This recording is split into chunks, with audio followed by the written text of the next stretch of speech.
रोहन नाम का एक मेरा दोस्त था। उसकी तुरंत ही नौकरी लगी थी और उसकी पोस्टिंग मेरे ही गांव में हुई थी। गांव से थोड़ी ही दूर पर एक बहुत बड़ा और पुराना घर था जो कि बहुत साल से बंद पड़ा था।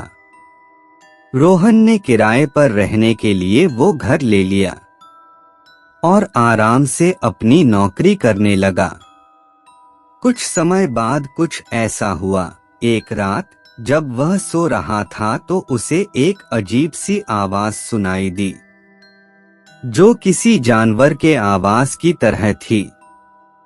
शुरुआत में रोहन उस आवाज पर ज्यादा ध्यान नहीं दिया, लेकिन फिर दूसरे दिन भी उसे वही आवाज दोबारा सुनाई देने लगी। फिर वो सोचने लगा कि इस घर में कोई भूत है जो मुझे डराने की कोशिश कर रहा है। खैर, रोहन भूत प्रेत को नहीं मानता था। फिर वो आराम से सो गया। कुछ समय बाद जब रोहन की नींद खुली तो सामने एक डरावना काला साया दिखाई दिया। रोहन इसके पहले कुछ करता वो खुद बेहोश होकर गिर गया।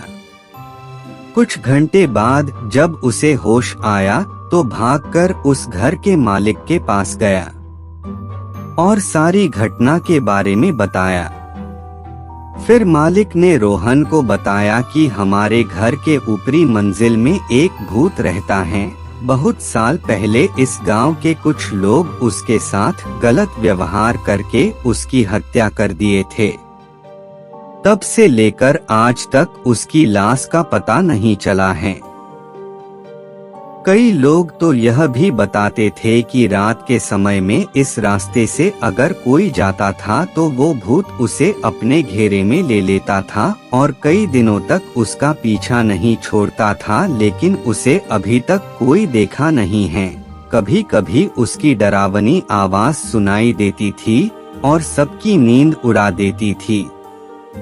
रोहन मकान मालिक की पूरी बात सुनने के बाद सोचा कि यह सब कुछ केवल एक कल्पना और बकवास बातें हो सकती है, क्योंकि वो भूतों में विश्वास नहीं करता था। इसलिए वो वहां से चुपचाप अपने घर चला गया। कुछ दिन बाद रात के समय लगभग 11 बजे के करीब रोहन खाना खाकर टहल रहा था तो उसने देखा कि चारों तरफ अंधेरा छाया हुआ था और एकदम शांत माहौल था। फिर उसकी नजर दीवार पर गई और देखा कि घर के सारे दीवारों दरवाजों पर जानवरों की तरह कुछ निशान बने हुए थे और बहुत से वस्तुओं को बिना किसी वजह के ही अलग अलग जगहों पर रख दिया गया था। इससे पहले उसने वहां कुछ भी ऐसा नहीं देखा था। फिर एक रात कुछ ऐसा हुआ कि उसकी रूह कांप गई। रोहन अपने घर में अकेले सो रहा था, तब उसे एक डरावनी सी आवाज सुनाई दिया। रोहन नींद से उठ गया और इधर उधर देखने लगा कि कौन है जो इतनी डरावनी आवाज निकाल रहा है, लेकिन कहीं से भी कोई दिखाई नहीं दिया और थोड़ी ही देर में वो आवाज बार बार सुनाई देने लगी। जल्दी से रोहन अपने कमरे की लाइट जलाया तो देखा कि एक बहुत ही भयानक और डरावनी दृश्य उसके सामने खड़ा है और उसे घूर रहा है। अब रोहन डर के मारे थर थर कांपने लगा और उसकी आवाज भी नहीं निकलना बंद हो गई थी। फिर उसने मन में ही सोचा कि मैं अपने सपनों में भी नहीं सोच सकता था कि मेरे साथ कभी भी कुछ ऐसा होगा। हे भगवान, अब आप ही मेरी कुछ मदद करिए। उसने देखा कि कमरे के बीच में एक आदमी खड़ा था जिसका शरीर काफी लंबा और डरावना था। दूध के तरह उजले और लहराते बाल थे और दोनों आंखें खून से लथपथ थी। वह भूत को डरावने रूप में अचानक अपने सामने देखकर उसकी हालत खराब हो गई थी। रोहन ऐसा भयानक और डरावना भूत अपने जिंदगी में कभी पहले नहीं देखा था। जैसे तैसे करके वह उस घर से भागा। खैर, उस घर से निकलने के बाद उसे ऐसा लगने लगा था कि वह सारी रात उस घर में वो अकेले नहीं था। उसके साथ शायद कोई भूत था। उसने बार बार पीछे मुड़कर देखा लेकिन कुछ नहीं था। लेकिन कुछ देर बाद फिर से सोचने लगा, कहीं ये मेरा भ्रम तो नहीं है। और उसके दिमाग में भूतों और अद्भुत चीजों की तस्वीरें आने लगी।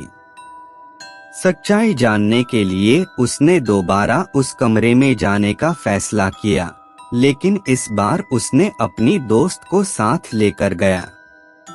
दोनों फिर से उस घर में पहुंचे और उन्होंने कमरे की लाइट चालू कर दी। इस बार उन्हें घर में पहले से भी ज्यादा डरावना दृश्य दिखाई दिया। दीवार के चारों तरफ लिखे हुए कुछ शब्द और तस्वीरें थीं, जो उन्हें अजीब लग रही थी। फिर उन्हें घर के एक कोने में बहुत बड़ा लोहे का बना हुआ एक डब्बा दिखा। जब वे लोग उस डब्बे को खोला तो उन्हें एक भयानक चीज देखने को मिला। उस डब्बे में एक आदमी का लाश पड़ा हुआ था, जिसका सिर अलग हो गया था।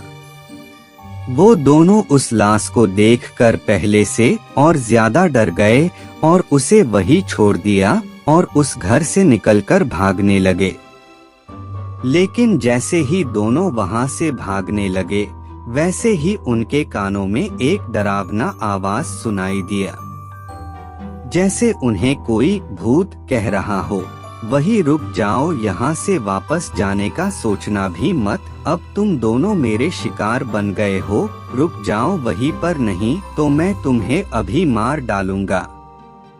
रोहन और उसके दोस्त वहीं रुक गए और पीछे मुड़कर देखा तो उन्हें कोई नहीं दिखाई दिया, बस उसकी आवाजें सुनाई दे रही थी। फिर क्या था, वो लोग एक दूसरे का हाथ पकड़ा पर वहां से भागते हुए उस घर से कहीं दूर रुके।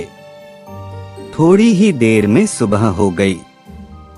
दोनों दोस्त गांव में गए और डरते हुए उन्होंने अपनी घटना सारे गांव वालों से बताया और उन लोगों को सावधान करवाया कि गलती से भी कोई इस घर में न जाए। हम लोग तो जैसे तैसे करके वहां से भाग गए, लेकिन अब दोबारा कोई वहां गया तो शायद वो जिंदा वापस न आए। आप लोग कभी मत जाइएगा। और रोहन उसी दिन अपना पोस्टिंग किसी और जगह करवाया और उसी दिन वहां से अपना सारा सामान लेकर हमेशा हमेशा के लिए चला गया। दिन पर दिन रोहन उस घर की घटना भूलने की कोशिश करता, लेकिन वो उस घटना को कभी भी भूल नहीं पाया। और उसकी रात भी खराब होने लगी थी, वो अब रात को सोने में डरने लगा था।